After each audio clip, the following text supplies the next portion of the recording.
Sutri masuk pada kadus 5 di kadus 5.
Sampai dengan kelas 9 hasilnya apa vokal anak itu untuk sampai ke SMP.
Kopi sendiri ya, makanya biar terasa ya. Ayo kita bareng-bareng mengolah sumber alam yang ada untuk mengalih penghasilan, meningkatkan ekonomi walaupun di 2%.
mendirikan kelompok Mira Agung ini? Karena begini ya, gula cetak itu pada umumnya tidak ada pengurus atau berpasaran bebas, dan saya berinisiatif untuk mendirikan kelompok karena untuk mengurusi apa itu ya petani belerès, terutama gula kristal yang disebut gula organik ya, gitulah. Pada awal berdirinya kelompok tani ini itu melibatkan siapa saja? Ya yang jelas dari pengepul atau pedagang kecil di masing-masing wilayah RW atau RT setempat, dan minta apa istilahnya dukungan dari aparatur pemerintahan desa. Kira-kira berapa banyak jumlah anggota dari kelompok tani Mira Agung ini? Sampai saat ini jumlahnya sekitar 121 petani dan masih bisa mengembangkan sayapnya. Istilahnya yang belum memproduksi gula kristal itu sekitar 75% di Desa Watu Agung. Sejak awal berdiri sampai sekarang kira-kira apa saja kendala yang Bapak alami? Lalu bagaimana cara Bapak mengatasi kendala-kendala tersebut? Ya, kadang dari petani itu terutama bagian kebersihan dari dapur ya. Itu kan kalau organik diminta kebersihan semenjak dari dapur petani, terus dari dapur gudang, yang menjadi kendala kadang-kadang petani sulit diarahkan, kadang-kadang juga diarahkan yang sebenarnya menjadi salah paham. Itulah. Terus di bagian produksi kadang-kadang cuaca yang berpengaruh. Apa saja strategi yang Bapak lakukan agar kelompok tani semakin berkembang? Kami bekerjasama dengan tingkat pertahanan pangan di tingkat kabupaten dengan dinas pertanian kabupaten itu ya setidaknya untuk istilahnya kepada petani kita memberikan berupa bantuan-bantuan seperti alat penderes atau dapur sehat, dan istilahnya berupa istilahnya untuk hubungan mereka itu ada bentuk tabungan, istilahnya dia jual gula ke pengepul atau pedagang yang mereka selalu untuk harian, terus nanti pada bulan puasa itu berupa tabungan bisa dibagikan ya begitulah. Apa harapan kedepannya dari Bapak untuk kelompok tani yang sekarang jalan ini? Untuk ke depan, jadi saya ingin istilahnya di desa kami, di Desa Watu Agung itu bebas dari bahan kimia. Itu kan seperti obat gula itu kan mengandung kimia, itu kalau di besi saja itu besinya bisa kemakan, apalagi di manusianya kan bisa kurang sehat lah istilahnya. Jadi kita sedang memerangi ya namanya kimia itu. Jadi ke depan supaya warga masyarakat di desa ini bisa merasakan apa yang kami perjuangkan, istilahnya kelompok Mira Agung Sejahtera memperjuangkan mereka bahwa ke depan kesejahteraan mereka bertambah. Kira-kira untuk gula kristal ini apakah sudah dipasarkan secara online atau hanya melalui distribusi biasa saja gitu? Untuk pemasaran itu yang lebih jelasnya itu dari bagian pemasaran itu Mas Agung, tapi yang jelas 90% ekspor. Oh, ekspor. Iya, jadi itu 90% ekspor, kami menumpang di CV Pondok Daya Wangan. Biasanya diekspornya ke mana? Kadang Amerika, Eropa, kadang di bagian Asia.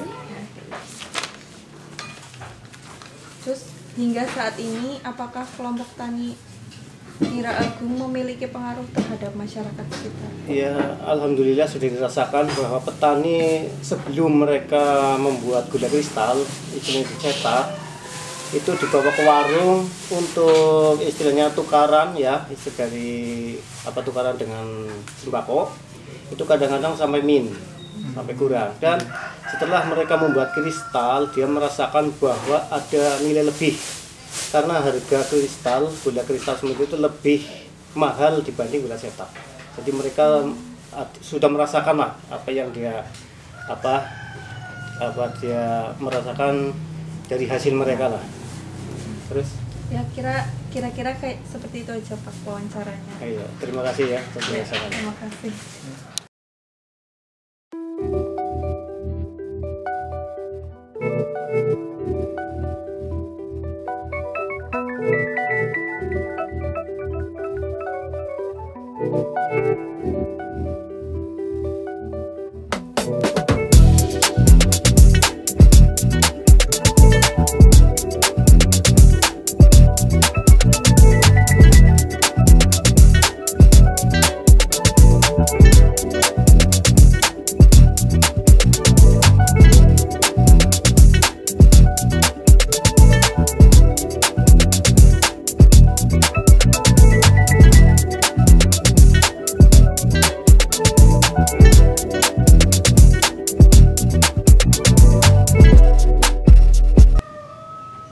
Sejak kapan Bapak menekuni gula kristal ini?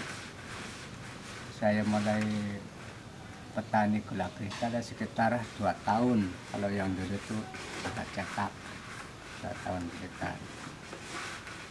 Terus biasanya kemana menjual hasil gula kristal ini? Jualnya itu ke pengepul rumahnya Bu Siti sini dekat Bekasi.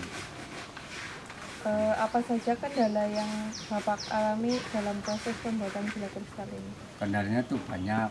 Sebagian tuh kalau musim hujan itu banyak lendir dan banyak bendok, itu agak kurang bagus. Kalau musim kemarau macam ini kan kadarnya agak kurang jadi bagus gitu. Kendalanya pokoknya banyak ya, sebagian cuman itu bendok. Istilahnya kalau di sini bendok, lendir dari wala gitu kendalanya. Kendalanya juga banyak, itu sebagian. Dalam proses produksi itu, dalam sekali produksi biasanya menghasilkan berapa kilo? Sekali sehari apa? Ya sehari. Sehari kalau musim sekarang ini ya lagi musim kemarau sedikit. Ya kurang lebih kalau sekarang ini kan yang saya bilang sekarang sedikit. Jadi kurang lebih 1 hari 1,5 kilo. Tapi kalau dipulkan 2 hari kan masaknya saya ini 2 hari sekali. Jadi sekitar 3 kilo. Terus sehari ya 1,5 kilo lah. Terus bagaimana cara membedakan gula kristal yang berkualitas baik sama yang biasa Gula saja? kristal sama gula kristal gitu. Hmm. Kalau gula kristal yang baik, kalau menurut pengalaman saya itu serbanya itu pakai alami dan pupuknya juga organik, tidak pakai bahan kimia, terutama bahan kimia lah. Jauhkan dari bahan kimia, terutama umpama itu pupuknya dari pupuk pabrik dan tempatnya itu dari tempat cat, itu tidak boleh. Itu yang berkualitas, dan kalau yang enggak berkualitas itu basing, umpama pakai itu dereknya, nyadapnya pakai tempat cat, itu yang tidak berkualitas dan sebagainya, itu tidak berhati-hati itu yang kalau yang tidak berkualitas itu tidak berhati-hati. Tapi kalau yang berkualitas itu prosesnya banyak sekali, nyampe dari pohonnya juga, dari tempatnya harusnya bersih dan alami gitu. Ya sudah Pak, kira-kira itu aja pertanyaannya. Udah. Ya, terima kasih.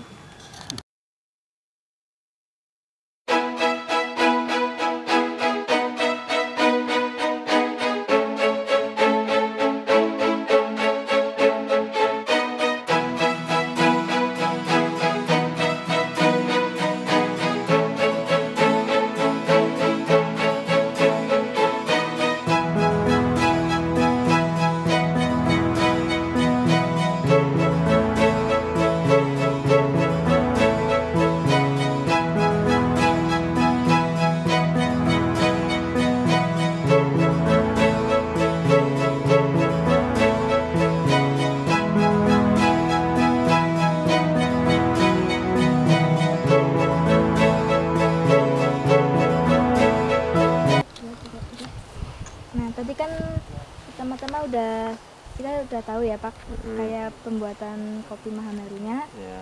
Nah yang sekarang itu saya mau tanya, sejak kapan Bapak menekuni usaha pembuatan kopi Mahameru ini Pak? Kalau saya menekuni pembuatan kopi Mahameru itu belum lama lah, sekitar kemarin bulan Agustus lah. Bulan Agustus sudah tanggal 26 baru saya launchingkan untuk pengeluaran, mencoba membuat produk kopi yang saya ambil dari Mahameru, yang saya kasih nama kopi bawa kerangka ini. Dari kemarin bulan Agustus. Berarti tahun 2018. Ya. Terus apa yang melatar belakangi Bapak mendirikan usaha pembuatan kopi Mahameru? Tujuan saya untuk ingin membuat produk atau membuat produk kopi Mahameru itu, tujuan saya itu pertama untuk membuka usaha untuk saya sendiri, mungkin untuk kelompok juga, dan juga tujuannya juga untuk membawa masyarakat biar untuk merumat ya, atau membudidayakan kopi itu lebih serius, karena saya lihat lahan di kawasan Mahameru itu cocok untuk kopi, dan juga bahkan sekarang kopi itu sangat banyak, cuman nggak dirawat kayak gitu. Jadi tujuan saya itu biar untuk merangsang masyarakat itu untuk lebih giat atau lebih serius dalam mengelola kopi ya, biar kopi itu bisa menjadi salah satu komoditi yang besar dari Watuagung secara khusus kayak gitu. Terus pada awal berdirinya usaha kopi Mahameru ini melibatkan siapa saja Pak?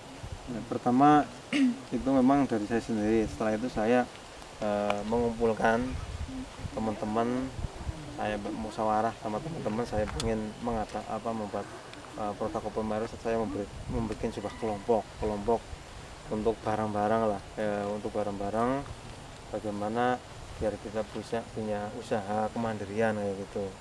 Nah, setelah itu kita sepakatan untuk usaha barang kayak gitu. Jadi mungkin usaha itu bisa dibilang sekarang kelompok kayak gitu. Terus ke daerah mana saja produk kopi Mahameru biasanya dipasarkan Pak? Kalau untuk pemasaran saat ini sih baru mungkin dikonsumsi oleh sekeliling kita, tapi ada kemarin juga permintaan dari Jakarta juga sudah ada, tapi bukan berarti kami memasarkan, tapi memang ada masyarakat yang punya saudara di sini itu karena pernah merasakan, jadi ingin membeli dari sini untuk dibawa ke Jakarta. Terus juga ke Kalimantan, itu juga ada yang sudah sampai mau dibawa ke Kalimantan katanya, karena katanya kopinya dia merasa enak kayak gitu, jadi ingin beli untuk dibawa ke Kalimantan. Terus juga ke Solo juga kemarin ada permintaan ya dari teman juga untuk minta mau dari saudaranya di Solo itu minta ya, karena sudah pernah merasakan kopi yang saya bikin itu. Terus apa saja kendala yang Bapak alami dalam proses pembuatan kopi Mahameru? Lalu bagaimana cara Bapak mengatasi kendala yang dihadapi? Kalau kendala itu saat ini ya banyak, karena kita baru berdiri, terutama untuk SDM kami lah, terutama masih butuh mungkin bimbingan atau bantuan ilmu dari pihak-pihak yang terkait. Mungkin setelah kami punya belajar merintis usaha kemandirian kelompok, juga kami butuh dari pihak lain untuk pemerintah ataupun pihak lain untuk bisa membantu kami untuk mengembangkan. Kendala saya kan masih di peralatan juga, dan juga untuk menjaga kestabilan stok ya, kami juga perlu membina sebuah kelompok petani. Nah, kelompok petani itu perlu juga ada pelatihan sebagaimana caranya sebagai seorang petani kopi yang benar-benar tahu ilmu untuk menanam kopi, cara merawat kopi yang benar ya.